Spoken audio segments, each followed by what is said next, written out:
Welcome to today's session on resistance to change, facilitation of change and teamwork.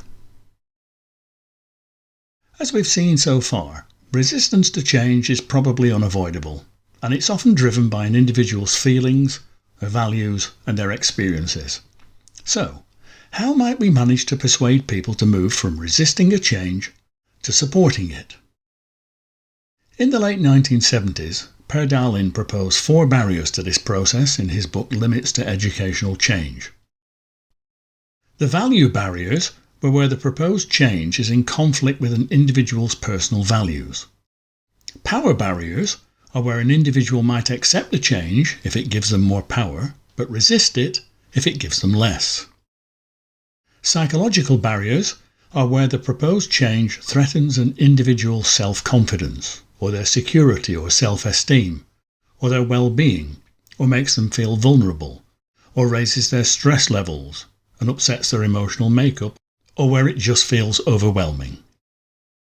Practical barriers are where the proposed change will de-skill and re-skill people, where it might increase workload and where it will require increased resources, whether these are resources of people or materials or finance or time, or in administration and technology, or in expertise or some other support. Mixed in with these will also be concerns that people have about fear of the unknown, fear of risk and uncertainty, fear of failure, fear of looking stupid, fear of loss of control and status, fear of letting go of the familiar and the present, and fear due to lack of information or to a lack of trust in the leaders.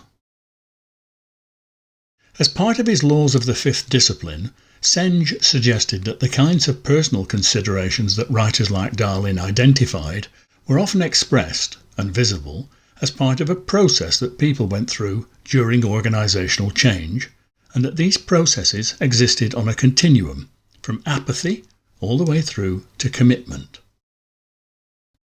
Senge argued that knowing where individuals were on this continuum helped leaders to know how much support they had or needed from each individual.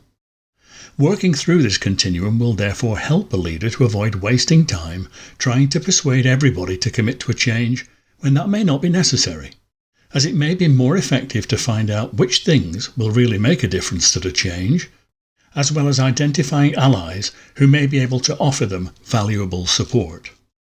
And one of the most well-known approaches to operationalising these ideas was developed by Elliot Kemp and is seen in his book from 1992, Managing Change and Development in Schools. Imagine that we are part of a small organisation, or are part of a small group or unit that exists inside a larger organisation, and we wish to bring about a change that we think will be of great benefit. Most of the rest of the people in the organisation, or our group, don't seem very interested. There are only a small number of us, and none of us is in a position of authority or power, so we have very limited resources. How should we best go about changing this situation to make the change come about? Now, whereas Lewin's force field analysis is useful for identifying the issues, the topics and the forces operating in an organisation when a particular change is being considered, Elliot Kemp designed a way of understanding organisational change and how to facilitate it by considering the dynamics of power and concern at the level of the individual. The Elliot Kemp matrix is used to consider each individual's personal disposition and temperament, as well as their power or influence in the organisation and their level of concern about the change that is required, their desire to see it happen, in order to see how it may be possible to build a consensus for the change, to create a critical mass that will tip the balance of feeling within the organisation, or our group, towards making the change happen. To use the matrix, we would begin by thinking about the change that we wanted to make and then, with that in mind, carefully considering every individual in the group, or the team, or the organisation according to the 2 dynamics of their power and influence in the organisation and their desire or concern to make the change happen. So, for example, individuals that we place in the A quadrant have high power and influence in the organisation, but seem to have little or no concern to bring about the change we want to see happen. They're powerful, but not really interested in supporting the change. They might even oppose it. Individuals placed in the B quadrant have high power and influence in the organisation and a high level of concern about the change. They would be powerful and very interested in supporting the change. Individuals in the C quadrant, they have low power and influence in the organisation and little or no concern about the change.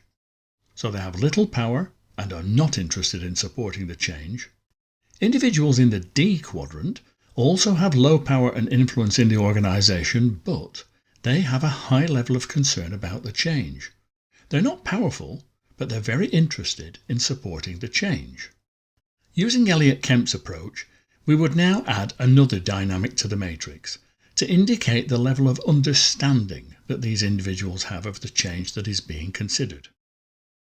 If an individual had a high level of understanding of the change being considered, we would place them inside the circle.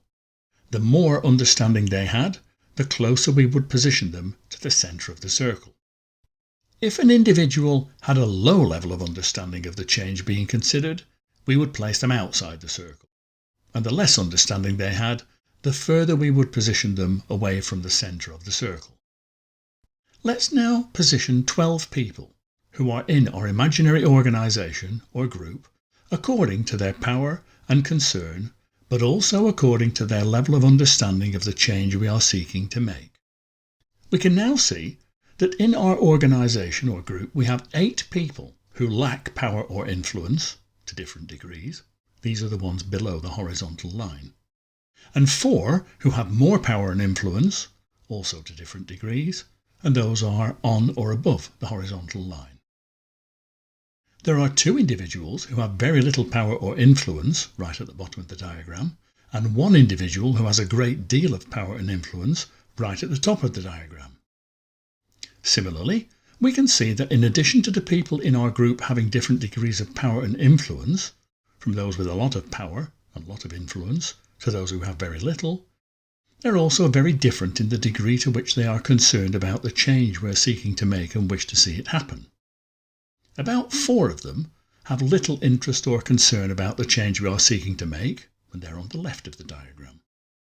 3 of them have more interest, and they're to the right of the vertical line in the middle of the diagram, and the remaining 5, between the above 2 groups, seem to have some level of concern and interest. To help us discuss these people more easily, let's give them names. Now it seems likely that if people do not really know much about what it is that we're seeking to achieve, they're probably going to be less likely to support us. Now that we've created our matrix and positioned individuals within it, it's clear who these individuals are. These are the people who are outside the circle. So they are Jeffrey, Joan, Debbie, Alan and Simon. It might therefore be a good first tactic to see if we can move them into the circle of understanding and get them as close to its centre as possible. If we are successful in doing this, or even if we're only partly successful, we will have a greater number of people who understand more about the change we're trying to achieve, and fewer people who do not understand what the change is that we want to bring about and why we think it's a good idea. Now, we might not be able to get all of these people to understand our thinking, and even if we can do this, they may still only have a slightly greater understanding than they have at the moment. But whatever the outcome, we may succeed in increasing our chances of creating the critical mass of people who understand more about the change and also understand the reasons we have for thinking that the change is desirable. They may still not change their position in terms of the degree to which they support the change, but they will at least have more understanding of it. And it does seem likely that any increase in their understanding might influence their level of support. So this approach also allows us to consider who we might most productively focus our attention on. Should we focus our attention on Jeffrey, for example, as he has far more power and influence in the organisation than Joan or Debbie, and much more than Alan or Simon?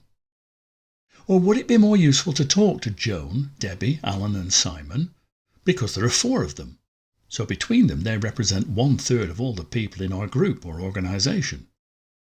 And anyway, Joan and Debbie already understand more about the change we want to make than Geoffrey does, because they're closer to the circle of understanding. So it might be much easier to get them to understand the change we want to make than it would be to get Geoffrey to understand this, because Geoffrey seems to be further away from understanding the reason for the change than they are, except perhaps for Alan. So although Geoffrey has more power and influence than Joan, or Debbie, or Alan or Simon, it may be more difficult to get him to understand the change we wish to make. Alternatively, there may be another way for us to increase the chances that our change could be brought about. Perhaps we could try to persuade those people who have the most power and influence in the organisation to become more supportive.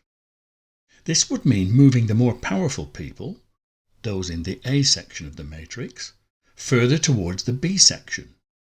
If we focus on the good reasons for making the change when we talk to these individuals, it might be easier than getting Geoffrey to understand the change more on his own. And Harry and John already understand the change, so we might be able to persuade them to convince Geoffrey, and he may be more prepared to listen to them than to people like us, because we are in a less powerful position. Or, if we think that approach isn't likely to work, or we've tried it without as much success as we had hoped, maybe there is yet another way.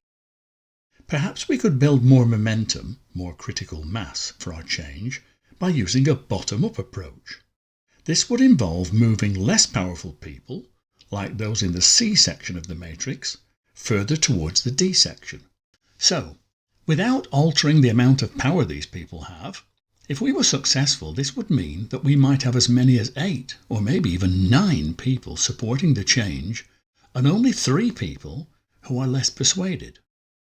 And as 4 of these people, Margaret, Paul, Kathy and Simon, already have more desire to bring about the change than any of the more powerful people like Geoffrey or Harry and John, this may be easier to achieve, and it could create a large number of people in the group or organisation who are supportive of the change. Another alternative that we might try is to consider trying to move people from the bottom of the diagram further towards the top of the diagram. Now that doesn't necessarily mean that we need to get them to be more powerful directly by getting new jobs or roles in the organisation, but it may well be that some of the people at the bottom of the diagram may be friends with people at the top of the diagram. They may meet outside work. They may have interests or hobbies in common. Their children may know each other. They may meet them at school. There may be all sorts of reasons why it would be possible to increase the amount of influence, if not direct power, of people at the bottom of the diagram and move them effectively in terms of influence towards the top of the diagram and therefore increase the critical mass of the organisation's population in that way. When considering these different facilitating and resisting factors, we can therefore see from the research literature and the models we've studied that change can be brought about through different approaches and may be brought about as a result of actions from those most involved in leadership positions, as well as other individuals in the organisation who may be recruited to help the leader, or may be brought about by people acting independently of the leader or leaders to bring about a change that the leadership may not desire. Effective change may therefore be brought about by considering driving and resisting forces and how these can be mobilised or overcome, and this would draw upon the work of Lewin, Bullock and Batten. The sources of a change agent's power, including influence and the weight of opinion, the critical mass, and for this we would see the work of Pettigrew and Egan. We could also look at the ways to reduce resistance to the change, and that would draw on the work of Lewin, Ainscough, Hargreaves and Hopkins. Or we could think about how to make resistance less, what makes employees more satisfied. Using variations of the force field analysis at the factor and personal levels, which would draw on the work of Lewin, Ainscough, Hargreaves and Hopkins, as well as Elliott Kemp, would allow us to use force field analysis across a broad range of factors.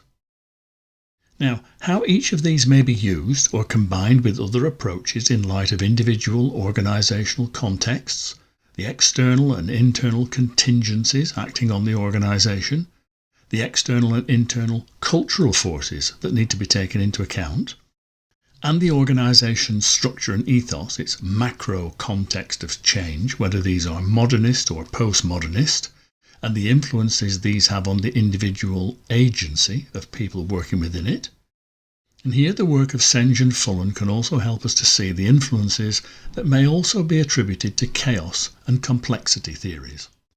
These are all ways of understanding how change is affected by the facilitating and inhibiting forces in a particular context, and they can be mapped to design practical action. So let's now turn our attention to some of the ways we might involve the individuals in an organisation in a change that is thought to need to be brought about. How might we, and the individuals involved, begin to understand our respective roles? And how might we best contribute to bringing about a change? One of the most common methods used to begin the process of working with people to bring about change is to focus on teamwork. And to begin this process, it's common for people to want to think about how to make teams work most effectively. But not everyone may have the same view of what teamwork actually is. Many initiatives that adopt a teamwork-orientated approach to bringing about change rely on self-report instruments to map the situation or potential contribution of individuals, or to help leaders decide on how to best construct the most effective team to bring about a desired change. A desire to promote commitment can also be seen as the enforcement of compliance. Greater communication risks fueling conflict between those with different views. And control, which may be an advantage and desirable, can be seen as both desirable but also as unwelcome by those who are subject to it. Focusing on collaboration and seeking to decrease competitiveness between people may help to get everyone pulling in the same direction, but it can also unintentionally bring about a groupthink mentality, where new ideas are voluntarily suppressed by individuals who come to feel that any new ideas are not really welcome, and people then feel unable to examine alternative goals or practices. Thinking outside the box then becomes more difficult. Promoting change and development can lead to ill feeling if some individuals are seen to benefit from it whilst others are seen not to benefit, or may even feel that they've actually lost out in some way.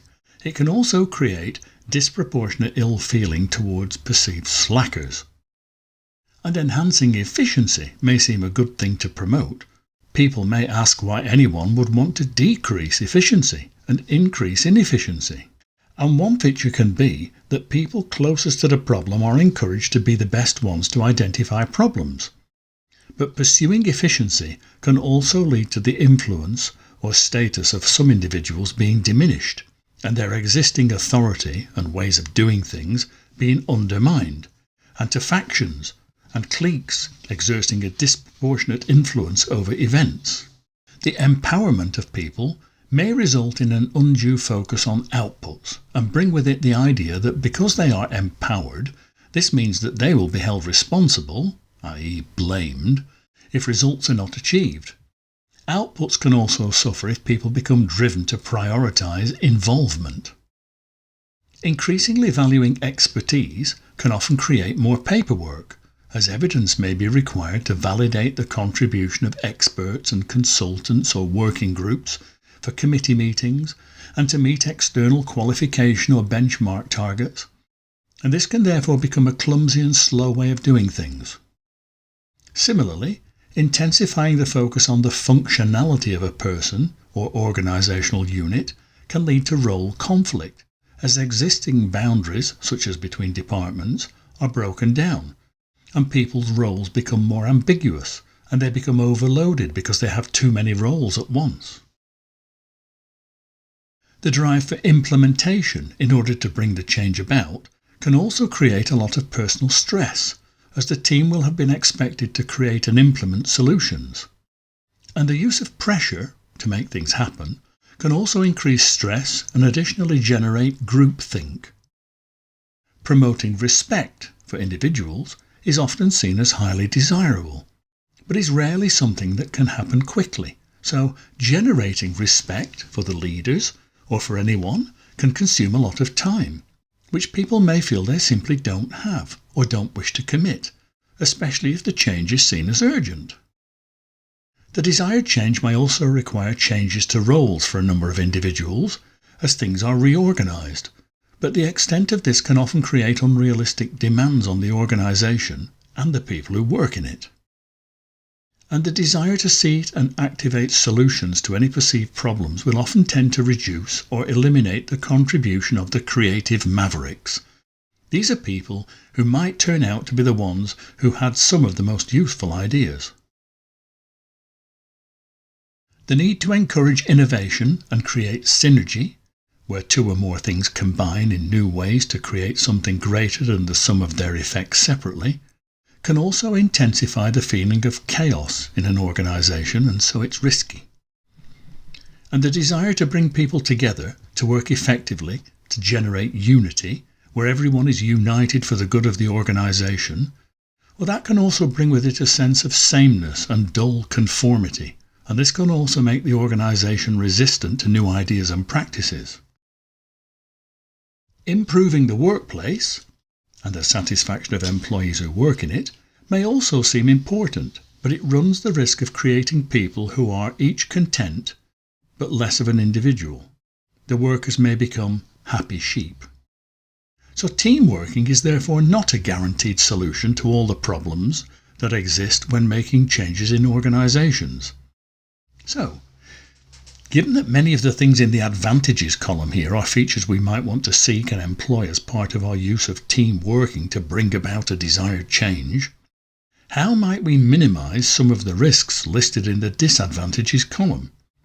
How might we try to make sure that our team or teams will be more likely to work well as we intended and not unintentionally generate all these unwelcome side effects? And this is where we now turn to the work of Tuckman. Even a quick glance at the literature of group development reveals a wide range of theoretical models concerning developmental processes. Most commentators assume that groups go through a number of phases or stages if they exist for an extended period. It's clear, for example, that people tend to want to know something about the other members of a group that they've been put in or they've joined. That they have to develop a degree of interdependence in order that the group or team may achieve its tasks and be satisfying to its members. And that each team member has to learn, at some level, to deal with conflict if the team is to survive. The most influential model of the developmental process, certainly in terms of its impact upon texts aimed at practitioners, has been that of Bruce W. Tuckman in 1965, and his ideas of forming, storming, norming, and performing. While there are various differences concerning the number of stages and their names, many have adopted a version of Tuckman's model. He was later to add a fifth stage, adjourning, Tuckman and Jensen 1977, and we'll look at his original formulation and then consider that amendment. Tuckman argued that team formation typically moves through 4 stages. Groups initially concern themselves with orientation, accomplished primarily through testing each other. Such testing serves to identify the boundaries of both interpersonal and task behaviours. At the same time as testing is taking place, in the interpersonal realm is the establishment of dependency relationships with leaders, other group members, or pre-existing standards and ways of doing things, and this is the process of the team forming. The second point in the sequence is characterised by conflict and polarisation around different interpersonal issues, with all the associated emotional responses and implications for completing the task. These behaviours serve as resistance to the influence of the group on the individual and the task requirements on the individual, and these are often labelled as storming. Finally, resistance is overcome in the third stage, in which an in-group feeling and a sense of cohesiveness develops, new standards evolve, and new roles are adopted. In the task realm, intimate personal opinions are expressed, and this is the stage of norming. Finally, the group attains the fourth and in the original model the final stage, in which its interpersonal structure becomes the tool to achieve the task activities. Roles become more flexible, and they become functional, and group energy is channeled into the task.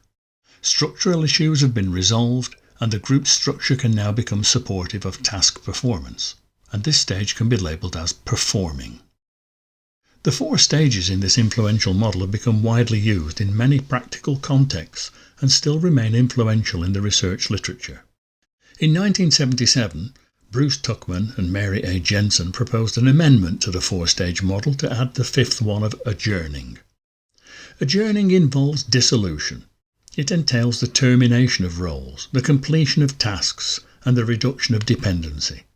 Some commentators have described this stage as mourning, given the loss that is sometimes felt by former participants. And you may be familiar with this, or know someone who is familiar with this, if you've ever worked closely with a group of people, or they have, and the group has then had to disband and break up to do other things. The process can be stressful, particularly where the dissolution is unplanned. Now, in many respects, Tuckman and Jensen's addition of adjourning was less an extension of the model, more of an after stage. Tuckman's original model was developed from the perspective of the functioning group, so the 5th and last stage takes us beyond that. Let's have a look at some practical examples of Tuckman's 4 stages, beginning with forming. Now, forming is when a group is just learning to deal with one another. They're starting to get to know each other, and it's usually time in which a fairly minimal amount of work actually gets accomplished. But this stage, like all the others, can have problems and needs strategies in order to address them. Typical problems are ice-breaking as people get to know each other, so it's important to indulge in some ice-breaking activities. But you also need to get beyond the safe topics of everyday polite conversation and chit-chat and start sharing background. It's about getting focused on the topic. We need to elicit responses and promote some group interaction. A natural leader will initiate these, but it's time-consuming. Storming is a time that's more stressful, when people begin to negotiate the terms under which the team will work together. People may have different views about not just what should be done, but how it should be done, when it should be done, and who should do it. It's something of a trial by fire. In this phase, there can be problems if we have an ineffective leader. The solution to this is to generate clear agendas and timeframes for meetings. We may also have awkward or obstructive members, and this requires a protocol to allow everyone a fair say. We need to put ground rules in place. And there may be silent or apathetic members. A good solution to this is to have a rotating chair, who has to go for a majority view and promote involvement. Norming is a time in which roles are becoming more accepted and team feeling begins to develop and information becomes to be more freely shared. But there can still be problems. Peer pressure can force silent compromise and compliance. This puts a big burden on the chair or the leader to provide open communication channels for everyone's voice to be heard.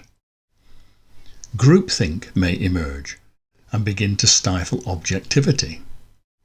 One solution to this is to break the group into subgroups. Respect the right to silence. Performing is a stage when more optimum levels are finally realised in productivity, quality and decision making and the allocation of resources, and the interpersonal interdependence of people in the team. Problems here can therefore be by stagnation and inflexibility as things become established and set. We need staff development. Maybe new team members will be required. Members may become psychologically demotivated to change. They get into a habit of the way of doing things.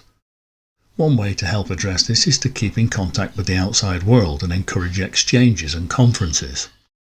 And similarly, the team was for a specific purpose, so this confines the tasks and confines the team's effectiveness. One way to deal with this is to shift the tasks and the duties and the focus, possibly even disband the team, but this, as we said a little while ago, may not be very easy to do.